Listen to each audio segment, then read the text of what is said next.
chaiva narottamam devim saraswatim vyasam tato jayamudire.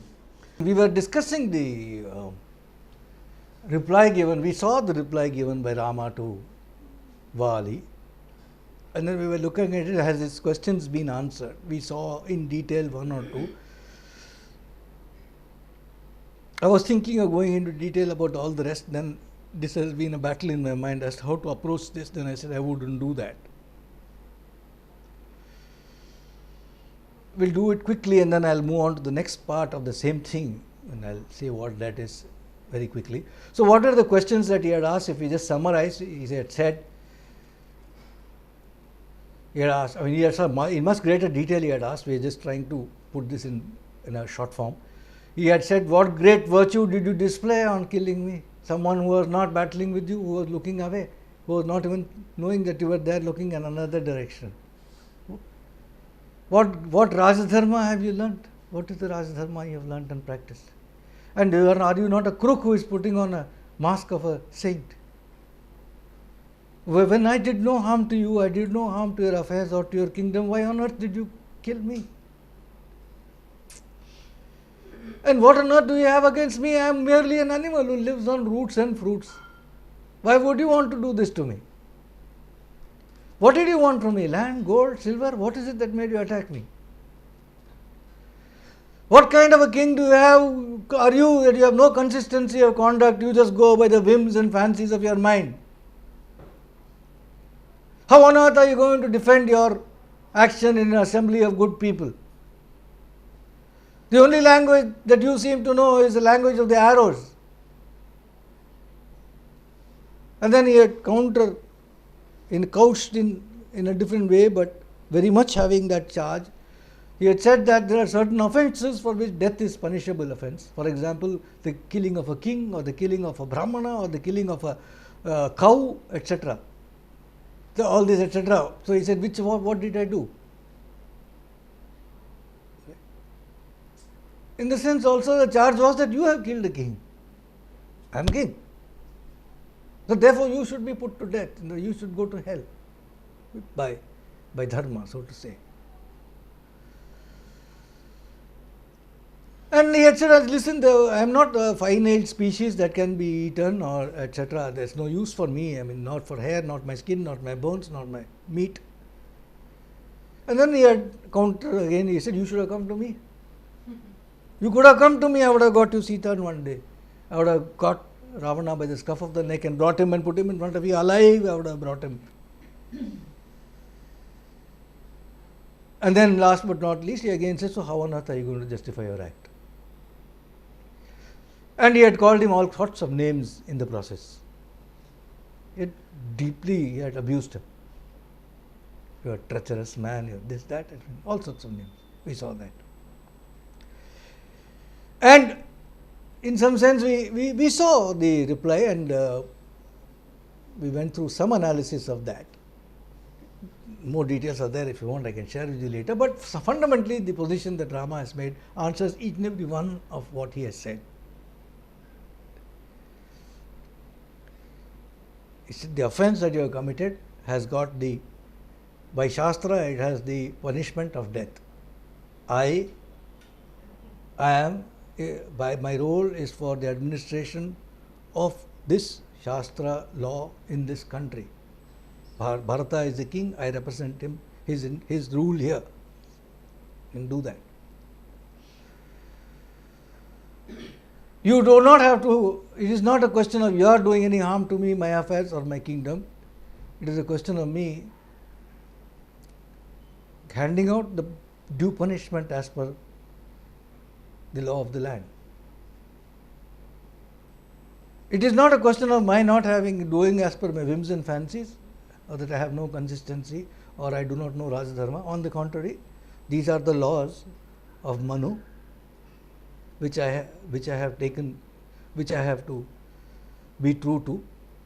And if I do not inflict this punishment, then it is a sin on me. And if I do inflict this punishment, then you get freed from sin. and you attain the same heaven as people who do good deeds go. And on the contrary, instead of my inflicting this punishment on you, you should have asked for it yourself.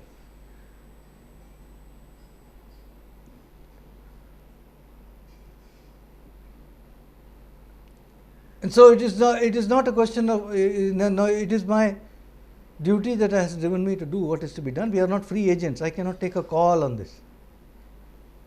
This is what I have to do, and I have done. And if this is the Manu's law, then there is a precedent as well. It's not a question of killing a king being a sin. It is not, on the contrary. Because in the case of my ancestor Mandhata, he had to administer this punishment to a yati, to a sannyasi who had committed the same crime.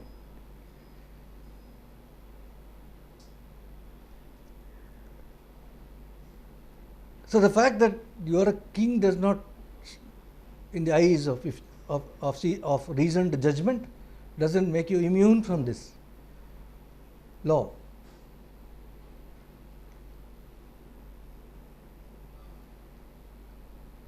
And as far as killing you without your seeing or without this thing is concerned, giving you notice, etc.,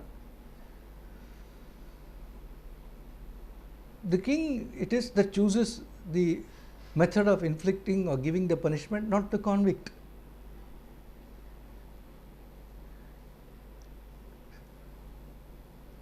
If a wild animal has to be put to death for some reason, it will be done in a way that the king decides.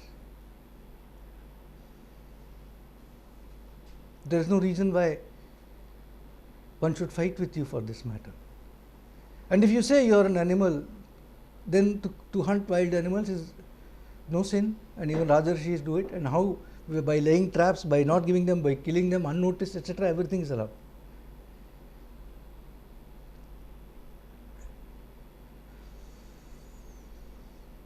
And I did, and he had said that you did this out of your friendship of Sugriva, you should have come to me, I would have, etc. So to that, Rama has replied very nicely that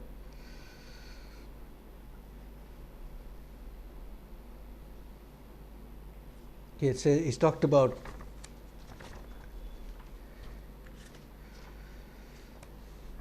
he said, my friendship with Sugriva is as much as that of my affection for Lakshmana.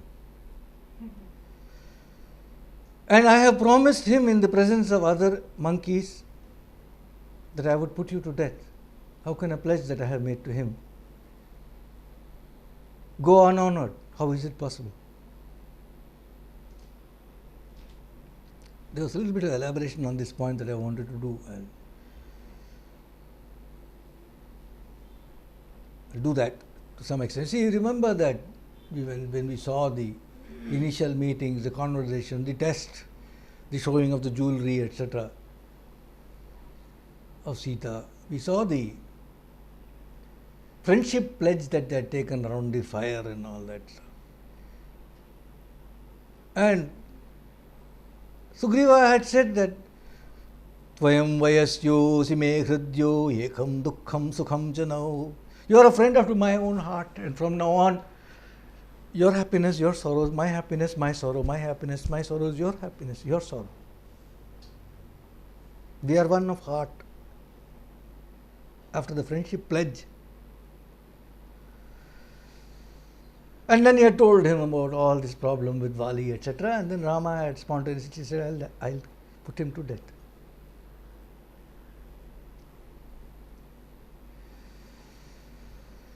Valinam tam vadhishyami, he said. I'll kill him. And then Sugriva had shown all the jewelry, and then Sita's jewelry. Rama had got very emotional, all of that.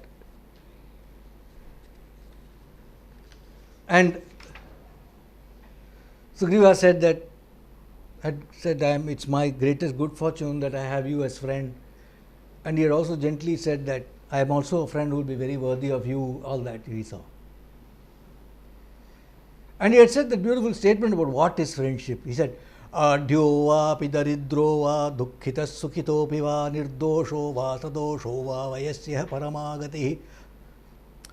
Whether a friend is a poverty-stricken man, or whether he is a very rich person, or whether he is in sorrow, or whether he is happiness, whether he is guilty or whether he is innocent, nirdosho va sadosho va, a friend is at a supreme pedestal for oneself.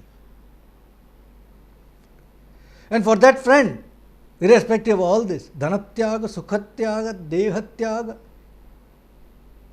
you can do anything. They don't have to justify. So this is the dharma that he has quoted. Because of the sneha, you can, your money, your happiness, your own life can be written away for the sake of friendship. Whether that friend is guilty or not guilty.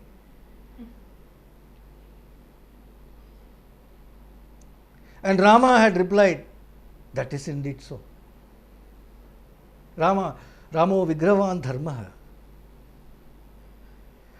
So we have to immediately accept that what Sugriva has said in this shloka is, and Rama saying that is so, is then that is so from the point of view of dharma.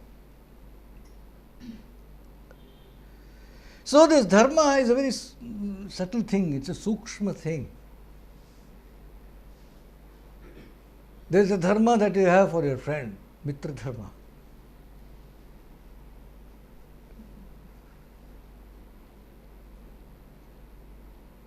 You may say this is wrong, etc., but by mitra dharma it is absolutely perfect what he has done.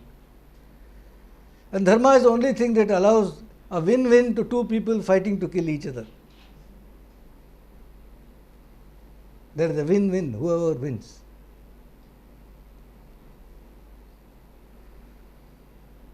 Rama,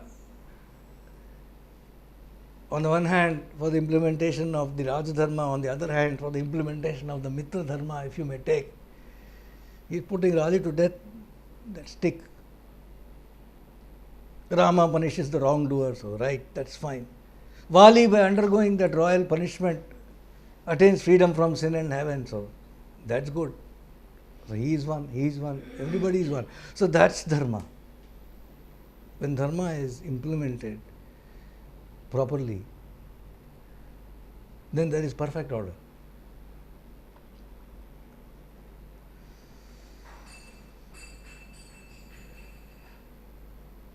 Overall, Vali's.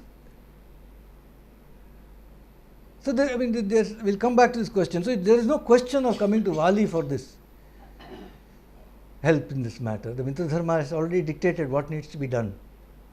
That will get grossly violated if you chuck this one and go for the other person because of expediency or opportunism. It won't work.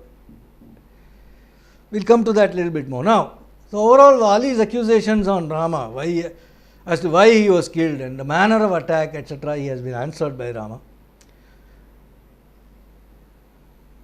But Vali's general tirade about calling Rama all sorts of names in terms of you are a treacherous man, you are a wolf in a sheep's clothes, or this, that. I mean, list of complaints, he has completely ignored them. Because they are completely irrelevant to the case.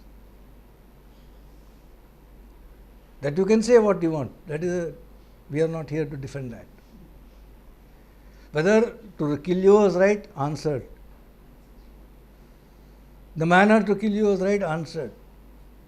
I don't have to answer the third part, but you asked about why I did it for Sugriva and I could have come to you, that also answered. Need not have answered. But rest, personal attacks on me, pass. There is no reason to say, no, I speak the truth, I do this, I do that, nothing.